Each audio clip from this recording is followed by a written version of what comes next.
Praise the lord. దేవునికి మహిమ కలుగును గాక. ఈ యొక్క సాయంకాలపు స్తుతి ఆరాధన కార్యక్రమానికి మిమ్మల్ని అందరినీ ప్రేమపూర్వకంగా ఆహ్వానిస్తున్నాము. ప్రార్థనతో ఈ యొక్క కార్యక్రమాన్ని ప్రారంభించుకుందాము. భూత వర్తమాన భవిష్యత్ కాలము సర్వాధికారియు దేవుడునగు ప్రభు పరిశుద్ధుడని వేదకుల దుతులతో నిత్యము నిరంతరము కూడబడుతున్న దేవా, మీకే వందనాలు, స్తుతులు, స్తోత్రం చెల్లిస్తున్నాం తండ్రి. ఈ యొక్క స్తుతి ఆరాధన కార్యక్రమం అంతట్లో మీరే ఉండి ప్రభా మీకు మహిమకరంగా జరిగించమని యేసు నామమున ప్రార్థిస్తున్నాం తండ్రి. ఆమేన్. ఈ స్తుతి ఆరాధన కార్యక్రమంలో దేవుని వాక్యాన్ని ధ్యానించడానికి మన మధ్యలో సులేఖ జయకాంత్ గారు ఉన్నారు. వారు కొద్ది నిమిషంలో దేవుని వాక్యాన్ని ధ్యానించిన తర్వాత దేవుని అందరం కలిసి దేవుని స్తుతిద్దాం, ఆరాధన చేద్దాం.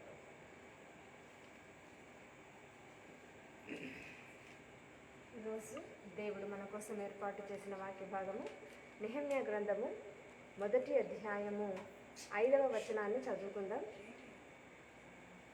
ఆకాశమందున్న దేవా యెహోవా, భయంకరుడమైన గొప్ప దేవా, నిన్ను ప్రేమించి నీ ఆజ్ఞలను అనుసరించి నడుచు వారిని కటాక్షించి వారితో నిబంధనను స్థిరపరచువాడా, నీ చెవి ఒగ్గి నీ నేత్రములను తెరచి నీ సన్నిధిని దివారాత్రము నీ దాసులైన ఇశ్రాయేలీల పక్షముగా నేను చేయు ప్రార్థన అంగీకరించుము.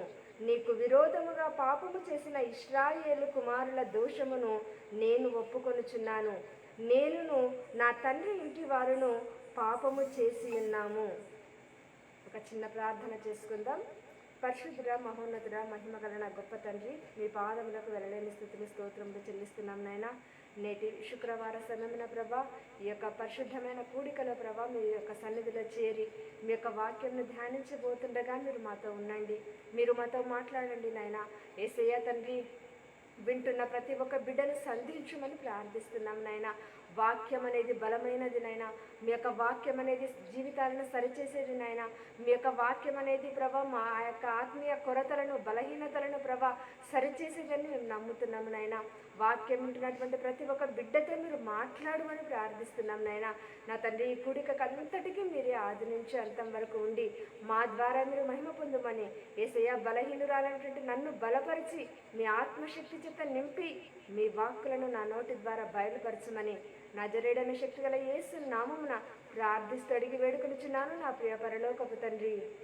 ఆమేన్. క్రీస్తునందు ప్రియమైన వాళ్ళారా, ఈరోజు శుక్రవారము ఎంతో శ్రేష్టమైన దినము. ఎందుకంటే అనేక మంది ఉపవాసం ఉండి దేవుని సన్నిధిలో విజ్ఞాపన చేసేటువంటి శ్రేష్టమైన సమయము. ఇటువంటి శ్రేష్టమైన సమయాన్ని ధ్యానించడానికి, తన యొక్క వాక్యం ద్వారా మాట్లాడబోతున్న దేవునికి నిజంగా మనమందరము కూడా కృతజ్ఞతాస్తుతులు చెల్లించవలసినటువంటి సమయము ఇది. ఈరోజు ఈ వాక్య భాగంలో మనము గమనించినట్లయితే నెహెమ్యా చేసినటువంటి స్తుతి ఆరాధనను మనం ఒకసారి జ్ఞాపకం చేసుకుందాం. అసలు ఈ నెహెమ్యా ఎవరు అంటే హకల్యా కుమారుడైన నెహెమ్యా. ఇతని యొక్క తండ్రి పేరు ఏంటి అంటే హకల్యా. అయితే ఈ నెహెమ్యాను మనం గమనించినట్లయితే మనకందరికీ కూడా చాలా పరిచయమైనటువంటి వ్యక్తి. అర్థహషస్త అనేటువంటి రాజు దగ్గర గిన్నె అందించువాడుగా ఇతను ఉన్నాడు. రాజభవనములో ఉన్నాడు. అతనికి కొరత అంటూ ఏదీ లేదు. ఎందుకంటే రాజు చేత ఎంతో మంచి వ్యక్తిగా పిలువబడుతున్నటువంటి వ్యక్తి. అతనికి కొరత అనేది ఆ రాజ్యంలో ఏమీ లేదు. కానీ ఒకానొక దినాన ఏమైందో తెలుసా? షూషను కోటలో ఆయన ఉన్నప్పుడు కొంతమంది సహోదరులు ఆయన దగ్గరకు వచ్చారు. ఆ సహోదరులు ఎవరంటే హనానీయుడు అను ఒక యూదుడు. అంతేకాకుండా కొంతమంది యూదులు వచ్చి ఆయనకి ఏం చెప్తున్నారు అంటే, యెరూషలేము యొక్క ప్రాకారము కూల్చబడింది అని, అదేవిధంగా దాని గుమ్మములన్నీ కూడా కాల్చబడ్డాయి అనేటువంటి విషయాన్ని ఈ యొక్క నెహెమ్యాతో చెప్పారు. ఆ సమయంలో నిజంగా అతని యొక్క ప్రవర్తన అనేది, అంటే అతని యొక్క చర్య అనేది మనము గమనించినట్లయితే నిజంగా ఇతనికి దేవుని యందు ఎంత భయము భక్తి కలిగి ఉన్నాడో, అతనికి దేవుడు అంటే ఎంత ఇష్టమో అనేటువంటి విషయాన్ని మనం గుర్తు చేసుకోవచ్చు. ఎందుకంటే దేవుని యొక్క ఆలయము పట్ల, దేవుని యొక్క నామము పట్ల, దేవుని యొక్క బిడల పట్ల ఆయనకున్నటువంటి ఒక ఆసక్తి అనేది నిజంగా అతని యొక్క జీవితంలో మనం గమనించవచ్చు. ఆ సమయంలో అతను ఏం చేస్తున్నాడో తెలుసా? అతను కూర్చుండిపోయాడు. చాలా రోజులు ఏమైపోయినాడంటే అతను ఒంటరిగా ఏం చేస్తున్నాడు? దుఃఖముతో ఉపవాసం ఉండి ప్రార్థన చేస్తున్నాడు. ఎందుకు నా దేవుని యొక్క ఆలయము ఆ విధంగా అయిపోయింది? నా జనులైనటువంటి వారు ఎందుకు ఆ విధంగా అయిపోయారు? యెరూషలేము యొక్క ప్రాకారము కూల్చబడింది, అంతేకాకుండా దాని గుమ్మములు కాల్చబడ్డాయి అని అతను ఎంతగానో దుఃఖముతో ఉపవాసం ఉండి దేవుని సన్నిధిలో ప్రార్థన చేస్తున్నాడు. ఆ ప్రార్థన ఏ విధంగా చేస్తున్నాడో తెలుసా? నిజంగా మనకందరికీ కూడా ఒక మాదిరి చూపిస్తుంది నెహెమ్యా యొక్క ప్రార్థన. ఏమంటున్నాడు ఆయన? ఆకాశమందున్న దేవా యెహోవా. ఆయన గుర్తిస్తున్నాడు దేవాది దేవుడు ఉండేది శ్రేష్టమైన స్థలములో అని. అంతేకాకుండా భయంకరుడమైనటువంటి గొప్ప దేవ అంటే ఈ లోకములో ఉన్నటువంటి ఈ అన్య దేవతల కంటే కూడా నీవు గొప్ప దేవుడవు అని దేవుని స్తుతిస్తున్నాడు. అంతేకాకుండా నీ యొక్క ప్రేమ అనేది నిజంగా చాలా గొప్పది అని దేవుని ప్రేమను తలంచుకుంటున్నాడు. ఇక ఆఖరిగా నిబంధనను స్థిరపరచువాడా అంటున్నాడు. చూడండి, దేవుని యొక్క నామాన్ని నెహెమ్యా స్తుతిస్తున్నాడు.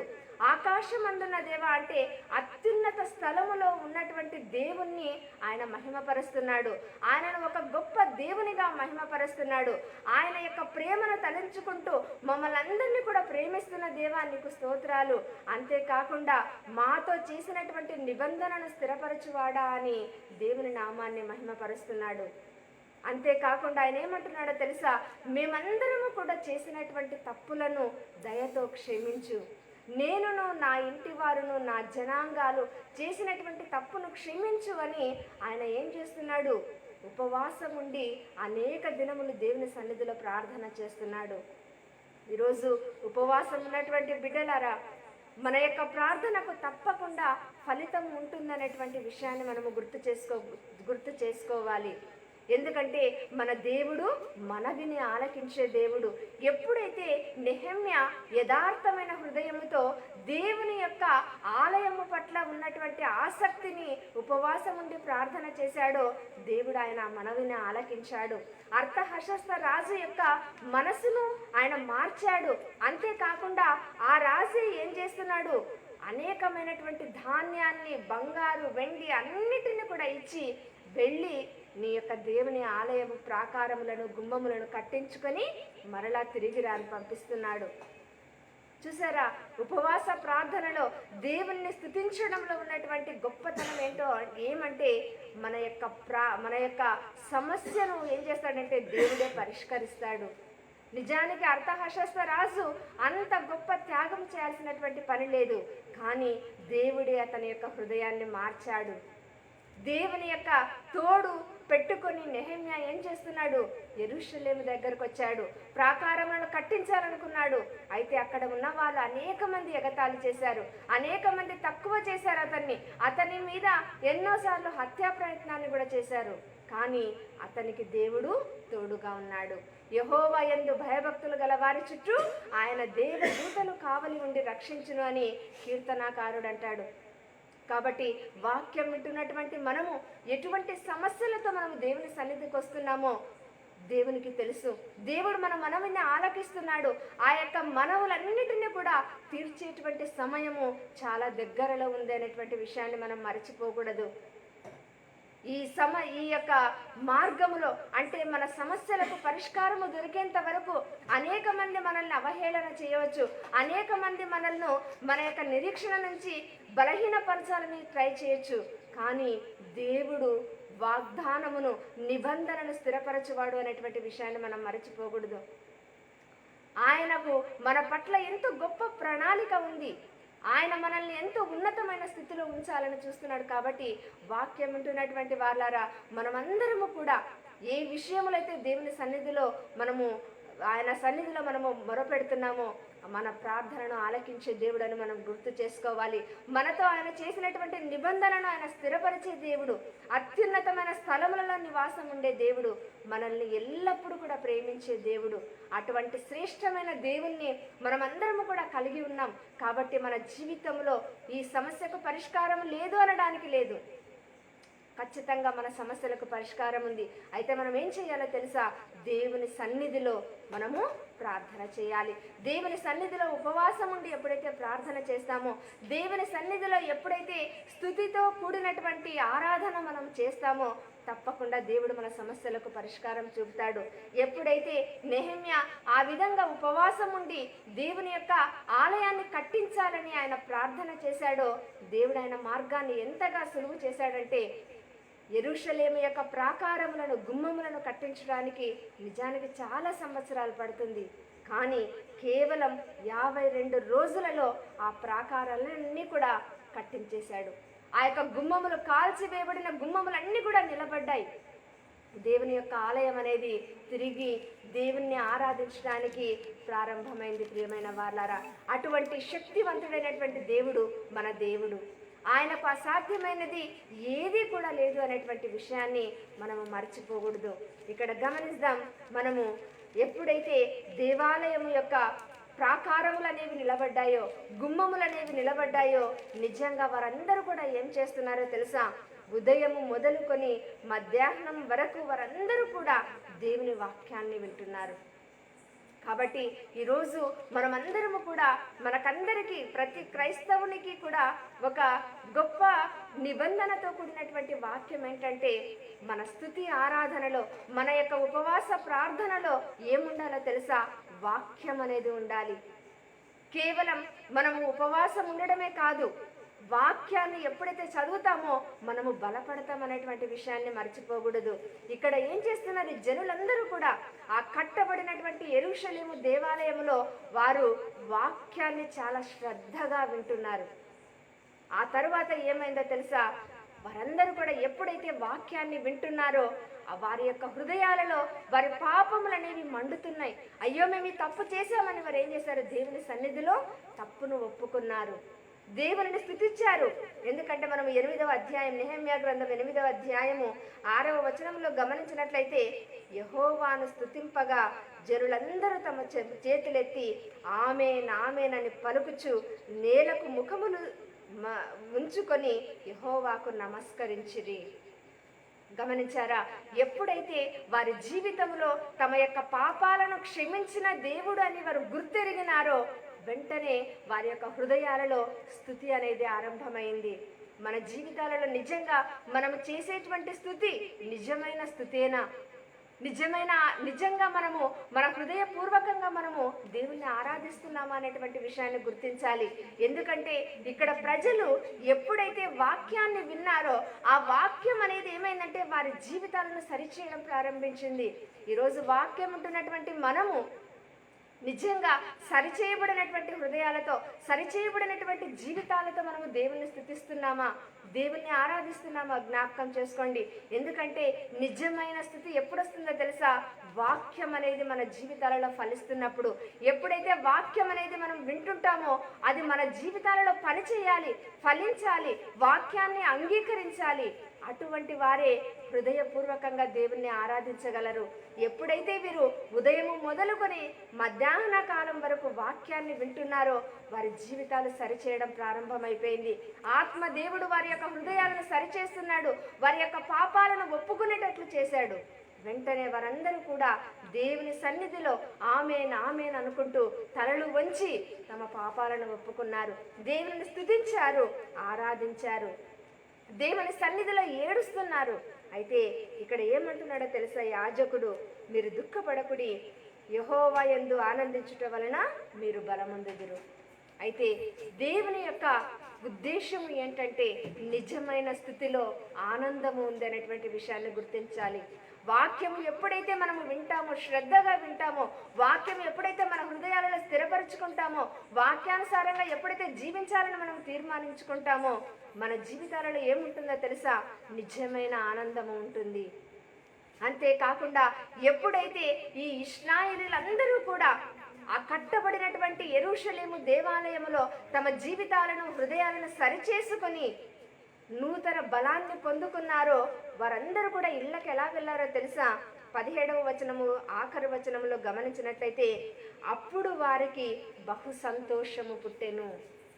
స్తుతి ఆరాధనలో ఉండేటువంటి గొప్పతనం ఏంటంటే మన జీవితాలలో నిజమైన సంతోషం అనేది కలుగుతుంది.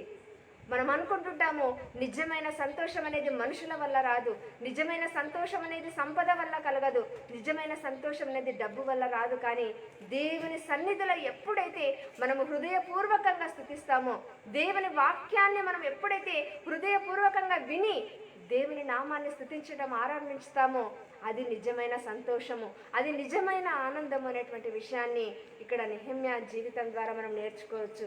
కాబట్టి వాక్యం వింటున్నటువంటి మనమందరం కూడా ఒకసారి మన జీవితాలను పరిశీలించుకుందాం. ఎందుకంటే నెహెమ్యా ఆనాడు దేవుని పట్ల ఆయనకున్నటువంటి ఆసక్తి ఏం చేసిందంటే, దేవుని సన్నిధిలో ఉపవాసం ఉండి ఆయన ప్రార్థన చేశాడు. ప్రభువా, గొప్ప దేవ, నిబంధనను స్థిరపరచువాడా, మమ్మల్ని ప్రేమించి దేవా, గొప్ప దేవా నీకు స్తోత్రాలను చెల్లిస్తూ తమ పాపాలను ఒప్పుకున్నాడు. వెంటనే వారి జీవితాలలో గొప్ప ఆనందము కలిగింది, గొప్ప సంతోషం కలిగింది. అటువంటి సంతోషం మనం పొందుకోవాలని మిమ్మల్ని కూడా వాక్యం ద్వారా తెలియజేస్తున్నాడు. ఆరాధనలో పాల్గొందాం, నిజమైన ఆనందాన్ని పొందుకుందాం, సంతోషం మన జీవితాలలో పొందుకుందాం. దేవుని సన్నిధిలో మహిమపరుద్దాం. యేసయ్య స్తోత్రాలు నాయనా. హల్లెలూయా, హల్లెలూయా, హల్లెలూయా. దేవుని స్తుతించుడి, ఎల్లప్పుడూ దేవుని స్తుతించే పాట ద్వారా ప్రతి ఒక్కరూ దేవుని నామాన్ని మహిమపరుద్దాం. దేవుని స్తుతించుడి, ఎల్లప్పుడూ దేవుని స్తుతించుడి, దేవుని స్తుతించుడి, ఎల్లప్పుడూ దేవుని స్తుతించుడి. ఆయన పరిశుద్ధ ఆలయమందు, ఆయన పరిశుద్ధ ఆలయమందు, ఆయన సన్నిధిలో, ఆయన సన్నిధిలో ఎల్లప్పుడూ దేవుని స్తుతించుడి, దేవుని స్తుతించుడి, ఎల్లప్పుడూ దేవుని స్తుతించుడి. మ్రోగు తలములతో ఆయనను స్తుతించుడి, మ్రోగు తలములతో ఆయనను స్తుతించుడి, గంభీర తాళముతో.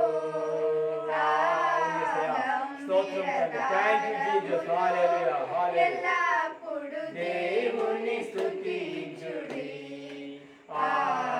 దేవుని స్తుతించుడి, ఎల్లప్పుడూ దేవుని స్తుతించుడి. సకల ప్రాణులు యెహోవాను స్తుతించుడి, సకల ప్రాణులు యెహోవాను స్తుతించుడి.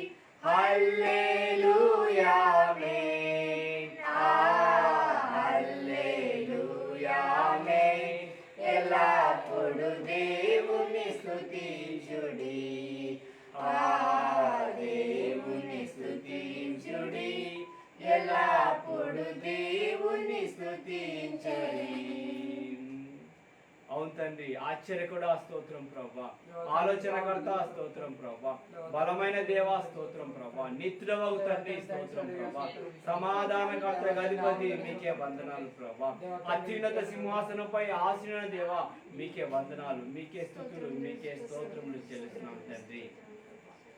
ఆశ్చర్యకరుడా స్తోత్రం, ఆలోచనకర్త స్తోత్రం, ఆశ్చర్యకరుడా స్తోత్రం, ఆలోచనకర్త స్తోత్రం, బలమైన దేవా నిత్యుడవగు తండ్రి, సమాధానాధిపతి స్తోత్రం, బలమైన దేవా నిత్యుడవగు తండ్రి, సమాధానాధిపతి స్తోత్రం.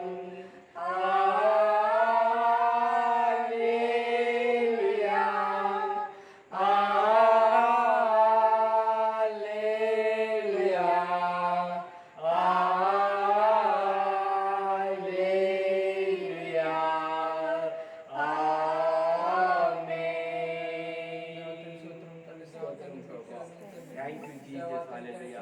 పాపం నుండి విడిపించిన దేవా నీకే వందనములు ప్రభా. నిత్య నరకాగ్నిలో నుండి రక్షించిన దేవా నీకే వందనములు ప్రభా. నీ నామము ప్రభా శక్తి గలదు ప్రభా. ఎల్లప్పుడూ నీ నామము జయం జయము ప్రభా. యేసయ్యా స్తోత్రం తండ్రి.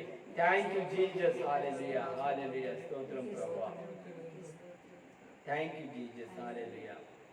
పాపముల నుండి విడిపించును యేసుని నామము. పాపముల నుండి విడిపించును యేసుని నామము. నిత్య నరకాగ్నిలో నుండి రక్షించును క్రీస్తు నామము. నిత్య నరకాగ్నిలో నుండి రక్షించును క్రీస్తు నామము. యేసు నామము జయం జయము. సాతాను శక్తి లయం లయము. యేసు నామము జయం జయము. సాతాను శక్తి లయం లయము. హల్లెలూయా హోసన్నా హల్లెలూయా హల్లెలూయా ఆమేన్. హల్లెలూయా హోసన్నా హల్లెలూయా హల్లెలూయా ఆమేన్. అన్ని నామముల కన్నా పైన తండ్రి యేసయ్యా స్తోత్రం తండ్రి. థ్యాంక్ యూ జీసస్ హల్లెలూయా. ఎన్ని తరములకైనా గణపరచదగినది క్రీస్తు నామము. అన్ని నామముల కన్నా పైనామము యేసుని నామము. ఎన్ని తరములకైనా గణపరచదగినది క్రీస్తు నామము. యేసు నామము జయం జయము. సాతాను శక్తి లయం లయము. యేసు నామము జయం జయము. సాతాను శక్తి లయం లయము. హల్లెలూయా హోసన్నా హల్లెలూయా హల్లెలూయా ఆమేన్. హల్లెలూయా హల్లెలూయా హోసన్నా హల్లెలూయా హల్లెలూయా ఆమేన్. స్తోత్రం ప్రభువా. థాంక్ యూ జీసస్ హల్లెలూయా. మీరు చేసిన ప్రతి మేలుని బట్టి వందనాలు ప్రభువా. యేసయ్యా మా మేలును బట్టి వందనాలు ప్రభువా. మాకున్న బాధలు ఇబ్బందులు సమస్యలన్నింటినీ ప్రభువా దీవెనకరంగా ఆశీర్వాదకరంగా మారుస్తున్నందుకు మీకు వందనములు స్తుతులు స్తోత్రములు స్తోత్రములు స్తోత్రములు చెల్లిస్తాం తండ్రి. మా ఆయన మీరు చూపుతున్న ప్రతి ప్రేమను బట్టి ప్రభువా కృతజ్ఞతాస్తుతులు స్తోత్రములు చెల్లిస్తాం తండ్రి. థ్యాంక్ యూ జీసస్ హల్లెలూయా హల్లెలూయా. యేసు రక్తం విజయం హల్లెలూయా.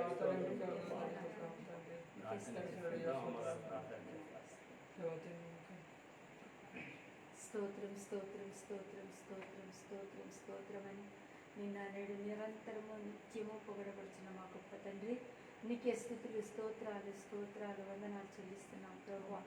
నాయన ఈ దినం నా తండ్రి నెహెమ్యా ద్వారా నా తండ్రి నాయన నా ప్రభు మేము నేర్చుకునేటువంటి గొప్ప వాక్యాన్ని బట్టి నీకు స్తోత్రాలు వందనాలు చెల్లిస్తున్నాం ప్రభువా. నిజంగా మేము ఎల్లప్పుడూ నిన్ను స్తుతించే వారంగా నిన్ను ఘనపరిచే వారంగా ప్రభువా మేము వర్తిల్లుటకు నీ కృప దయచేయండి ప్రభువా. అంతేకాకుండా నీ వాక్యంను శ్రద్ధతో విని గైకొని ప్రభువా నాయన మా జీవితాలలో దాన్ని అన్వయించుకునేటువంటి కృపను మాకు దయచేసినందుకు నీకు స్తోత్రాలు నాయన. అంతేకాకుండా ఎప్పుడైతే నిన్ను స్తుతిస్తామో నీ వాక్యాన్ని మేము శ్రద్ధగా వింటామో ప్రభువా నువ్వు మాకు కావాల్సినటువంటి బలమును ధైర్యాన్ని ఇచ్చే దేవుడవు ప్రభువా. నీకే స్తుతులు స్తోత్రాలు వందనాలు చెల్లిస్తున్నాం ప్రభువా. ఆయన ఈ వర్షిప్లో ఎందరైతే బిడ్డలు పాల్గొని ఉంటున్నారో ప్రభువా అటువంటి బిడ్డలందరూ కూడా నీ వాక్యాన్ని విని నా ప్రభువా నా తండ్రి నాయన నీ నామాన్ని ఎత్తిపట్టుకొని నేను స్తుతించుకొని ఆడే భాగ్యము దయచేయమని ప్రార్థిస్తున్నాను. యేసయ్య గొప్ప దేవానికి స్తోత్రాలనైనా ప్రభా ఎందరైతే బిడ్డలు ప్రభా ఈరోజు నాయన ఉపవాసం ఉండి ప్రభా నీ చెంత నా తండ్రి వారి యొక్క సమస్యలను వారి యొక్క ఇబ్బందులను వారి యొక్క ఇరుకులను శోధనలను ప్రభా ఆయన ఆర్థిక ఇబ్బందులను అనారోగ్య పరిస్థితులను నీ సన్నిధిలో మొరపెట్టుకున్నారు ప్రభా. అటువంటి బిడ్డలను కనికరించి నాయన నా తండ్రి వారికి జవాబిస్తున్నందుకు నీకు స్తోత్రాలు వందనాలు చెల్లిస్తున్నాం ప్రభా. నాయన నా తండ్రి ప్రభా నువ్వు సజీవుడమైనటువంటి దేవుడు ప్రభా. నాయన నా తండ్రి మమ్మల్ని అందరినీ కూడా ప్రభా నువ్వు సజీవుల లెక్కలో ఉంచి నాయన నీ రెక్కల చాటున భద్రపరుచుకొని కాపాడుతున్న విధానానికే నీకే స్తోత్రాలు వందనాలు చెల్లిస్తున్నాం ప్రభా. నాయన మేము ఎల్లప్పుడూ నాయన నిన్ను స్తుతించే బిడ్డలముగా నీ వాక్యానుసారంగా మేము జీవించే బిడ్డలముగా నాయన నా ప్రభా మేము శ్రద్ధతో నిన్ను వెతికే వారంగా ప్రభా మాలో ఉన్నటువంటి దుఃఖం యావత్తు నీకు అప్పచెప్పి ప్రభా మేము సంతోషముతో ప్రతిగానములు చేసేటువంటి వారంగా మమ్మల్ని తీర్చిదిద్దుమని ఈ కొద్ది ప్రార్థన ప్రభు నీ సుశక్తి గల నామంలో స్తుతించి ప్రార్థించి వేడుకుంటున్నాను పరమ తండ్రి ఆమేన్.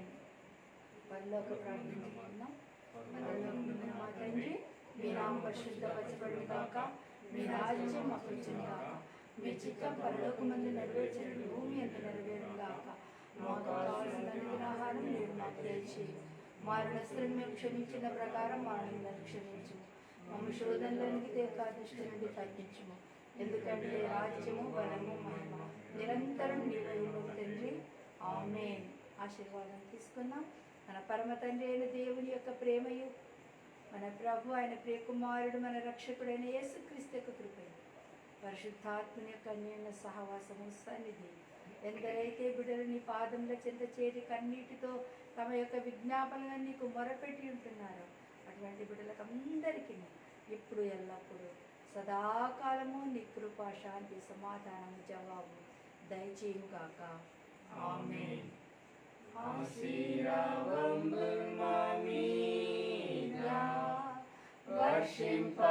వర్షింపచేయుమీశా ఆశతో నమ్మియున్నాము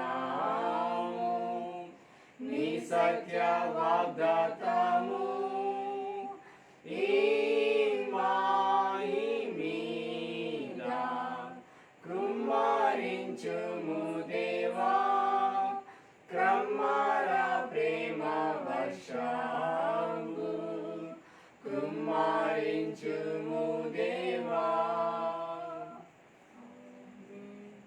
praise the Lord. Praise the Lord.